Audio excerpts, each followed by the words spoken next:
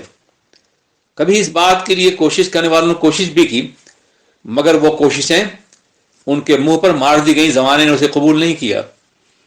حضرات، جواب اس لیے ممکن نہیں ہے کہ اللہ تبارک تعالیٰ نے جن چیزوں کو پیدا کیا ہے ان چیزوں کا جواب نہیں ہے۔ آج خلاؤں میں لوگ پرواز کر رہے ہیں، انتہائی ترقی کا زمانہ ہے، مگر مخلوقات الہیہ کا جواب نہیں ہے۔ مکھی اور مچھر جیسی چھوٹی مخلوق کے برابر میں بھی یہ کوئی مخلوق پیدا نہیں کر سکتے ہیں، اس لیے کہ یہ اللہ کی تخلیق ہے، اور جب اللہ کی تخلیق کا جواب نہیں ہے تو پھر بتائیے کہ اللہ کے کلام کا کیا جواب ہوگا، جو مخلوق نہیں ہے، جو اس کی صفت ازلی ہے۔ اس لیے قرآن پاک کا چیلنج آج بھی موجود ہے۔ آپ یہ کہہ سکتے ہیں کہ قرآن پاک تو مسلمان پڑھتے ہیں اور مسلمان اس کا جواب کیوں دیں گے؟ تو میں یہ عرض کرنا چاہتا ہوں، عربی صرف مسلمانوں کی زبان نہیں ہے، عربی یہودیوں کی بھی زبان ہے، عربی عیسائیوں کی زبان ہے، عربی اورینٹلسٹ اور مستشرقین یورپ کی زبان ہے۔ ہر دور میں کچھ لوگ عربی زبان میں اتھارٹی کی حیثیت رکھتے رہے ہیں اور وہ غیر مسلم رہے ہیں۔ اگر مسلمان جواب نہیں دے سکا تو کوئی غیر مسلم جواب دے دیتا۔ لیکن جب بھی قرآن پاک کا کوئی مطالعہ کرتا ہے تو یا تو وہ ایمان لے آتا ہے یا بے ساختہ یہ کہہ کر کے سرنڈر ہو جاتا ہے کہ اللہ کے اس کلام کا جواب نہیں ہے۔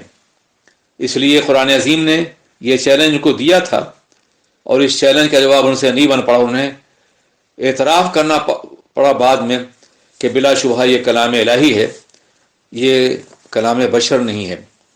جب یہ آیت کریمہ نازل ہوئی تو اللہ کے رسول تاجدار دو عالم علیہ السلام نے قرآن پاک کی انتہائی مختصر صورت انا اعطیناک الکوثر فصلی لربک وانحر ان شانئک هو الابتر، اس صورت کو لکھوا کر کے کعبہ کے دروازے پہ آویزاں کیا گیا۔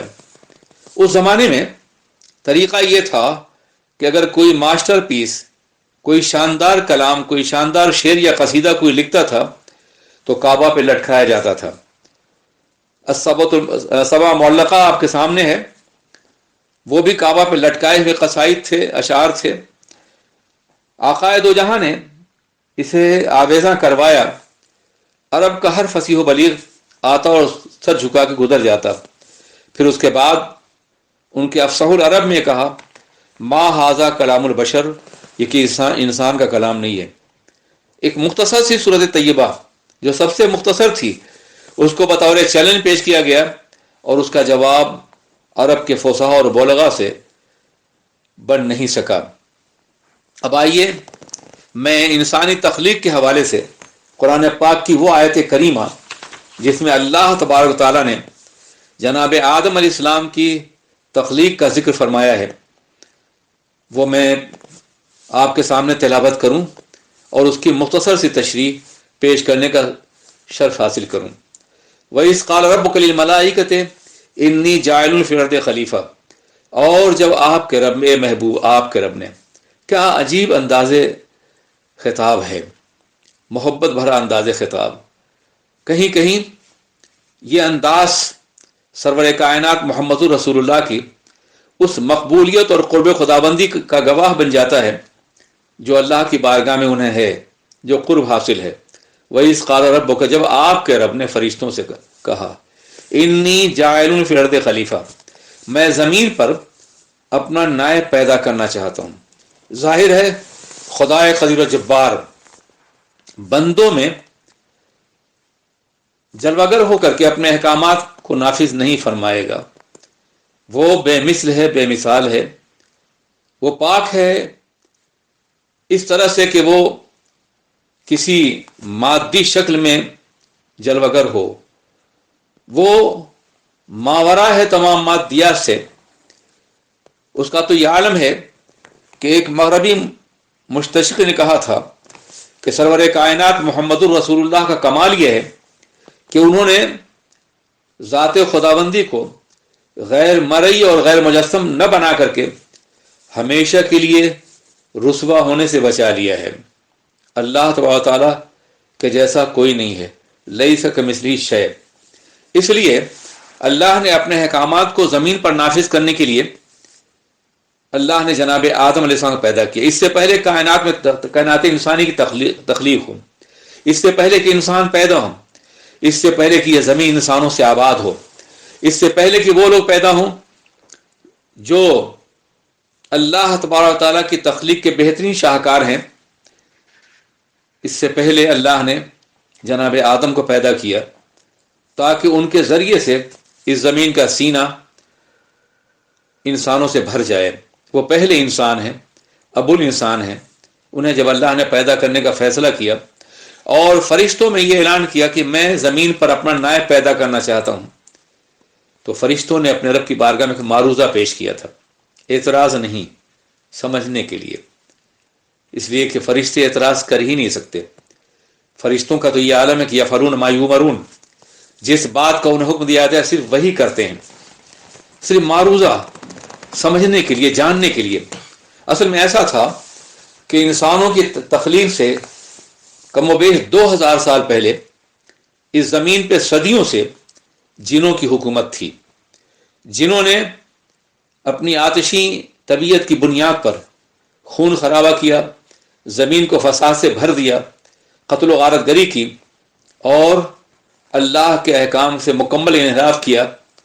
تب اللہ نے فرشتوں کو حکم دیا کہ ان جنوں کو جنگلوں اور صحراؤں میں بھیج دو، غیر آباد مقام پر، اور یہاں اب میری مرضی یہ ہے کہ میں جناب آدم کو پیدا کروں گا، انسانیت کا وجود ہوگا، انسانوں کا وجود ہوگا۔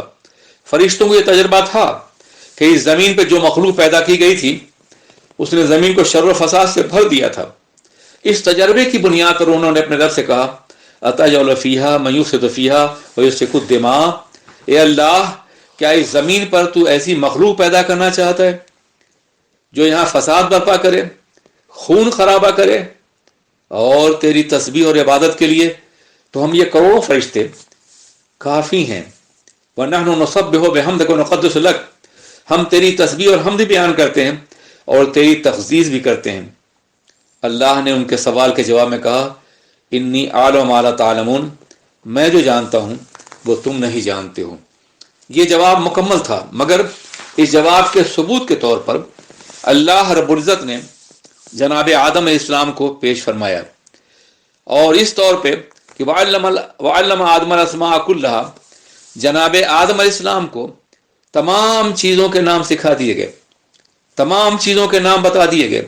صبح قیامت تک جتنی چیزیں وجود میں آنی تھیں، خواہ وہ چھوٹی ہوں یا بڑی ہوں، مختصر ہوں یا طویل ہوں، ذرات زمین سے لے کر کے اور آسمان کی وسعتوں تک جو چیز بھی وجود میں آنے والی تھی، عالم امکان کے جملہ ممکنات کا نام جناب آدم علیہ السلام کو عطا فرمایا گیا۔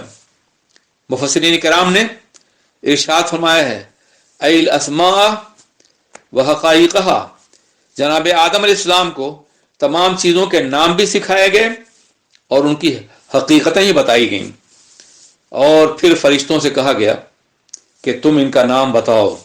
ثم عرضهم علی الملائکہ فقال انبئونی باسماء ہؤلاء ان کنتم صادقین، پھر انہیں فرشتوں میں پیش کیا اور کہا کہ تم ان کے نام بتاؤ اگر تم سچے ہو۔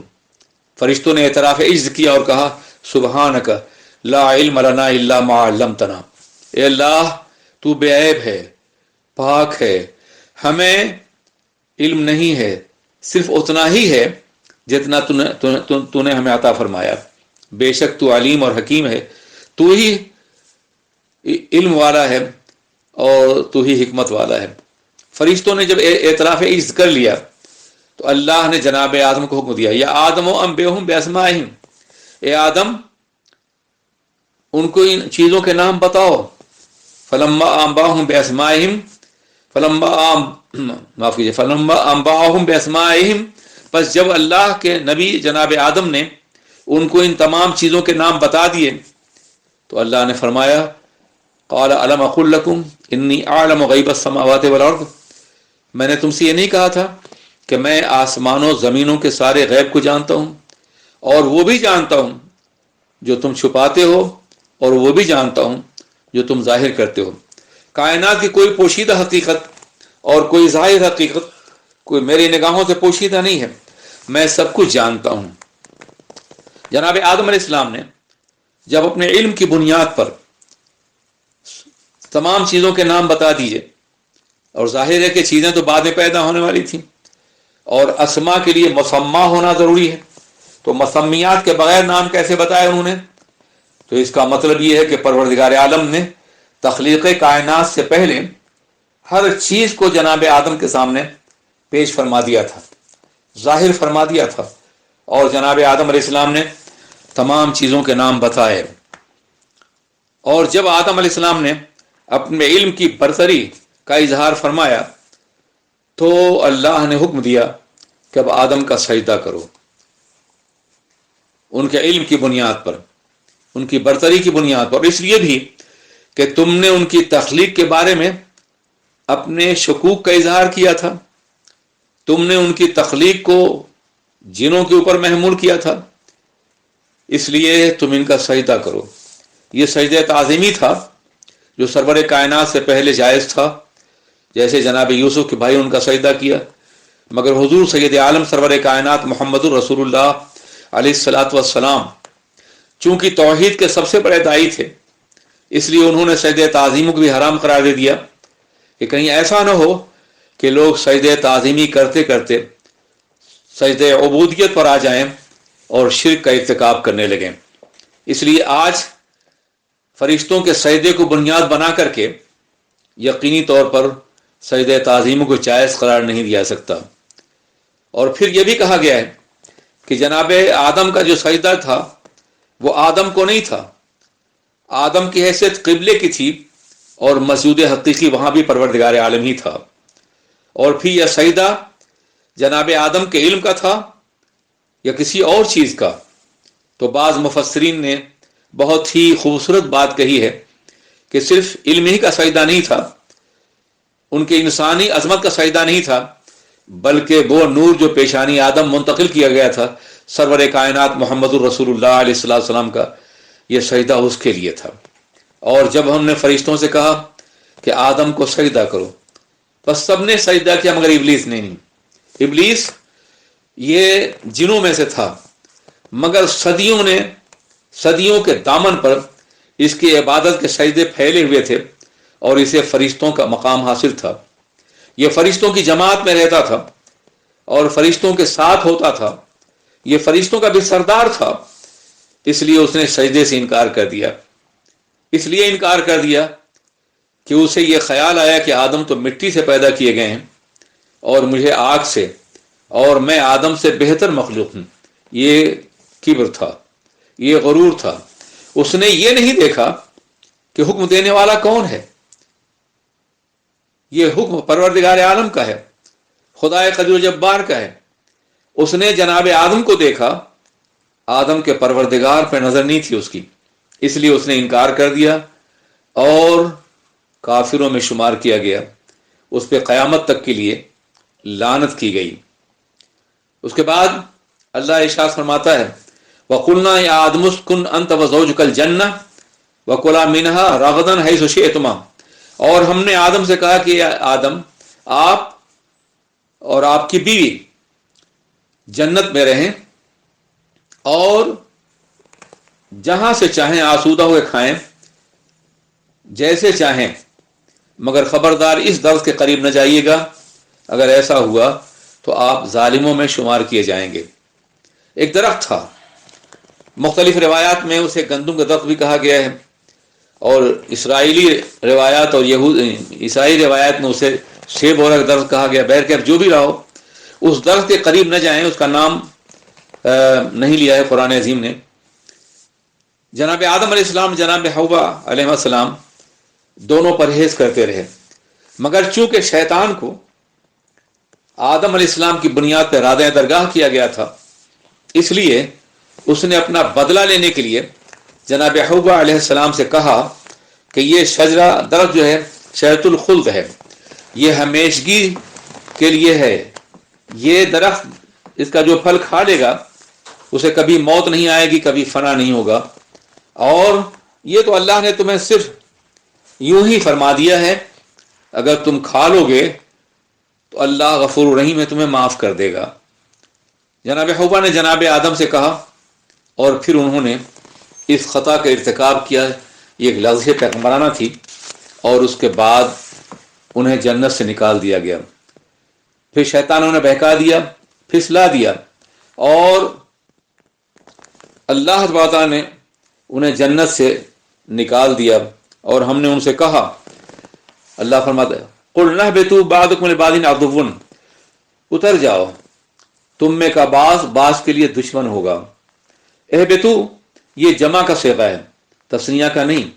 وہ دونوں اتارے گئے تھے، جناب آدم اور جناب حوا، لیکن جمع کا صیغہ اس لیے استعمال کیا گیا کہ ان کی پشت پاک میں ہم سب موجود تھے، ساری انسانیت موجود تھی، اس لیے فرمایا گیا تم سب اتر جاؤ۔ اس کا مطلب یہ ہے کہ جناب آدم علیہ السلام جنت میں پیدا کیے گئے تھے اور دنیا میں اتارے گئے۔